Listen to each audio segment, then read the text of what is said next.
Many people call Jerome one of the greatest Catholic saints. But wait, wasn't the Catholic Church started around the year 1000? And didn't Jerome argue for which books should be part of the canon? Now, yes, all of those things are true, but we need to take a deeper dive into what the word Catholic means. The word Catholic shows up way before the Middle Ages and is used by Ignatius of Antioch in the year 110. He writes, "Where Jesus is, the Catholic Church is also there."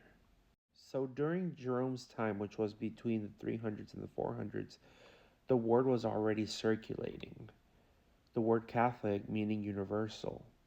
So there wasn't a big division about denominations at the time. Now, yes, they did come later on through schisms, but during this time, it was one part of this one huge universal Catholic Church.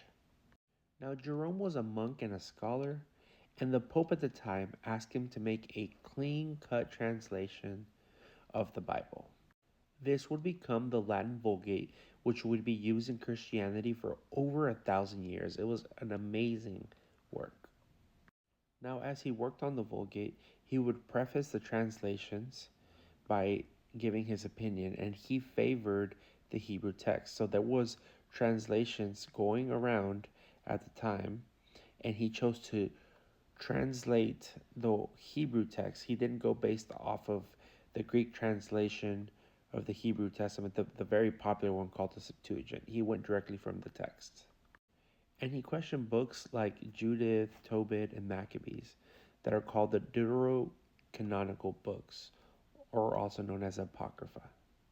His opinion at the time was that those books, the Deuterocanonical books, were good for instruction and for edifying, but it was not a good source for establishing doctrine. But he still followed his word to the Pope and still did the translations. But over time, he started showing a difference of opinion and showed that he was able to keep with the needs of the church above his own opinion. He wrote to St. Augustine saying, "I translated them according to your judgment rather than my own." So by the end of his life, all the books were in the Vulgate, and Jerome never fought it again. And even in commentaries to some of the other books, he would mention some of the Deuterocanonical books as a reference point, like if it was normal and casual, like they should be used in speaking of theology. So he was not Catholic in the modern Vatican sense, but he was part of the early undivided Catholic Church, in communion with the Bishop of Rome.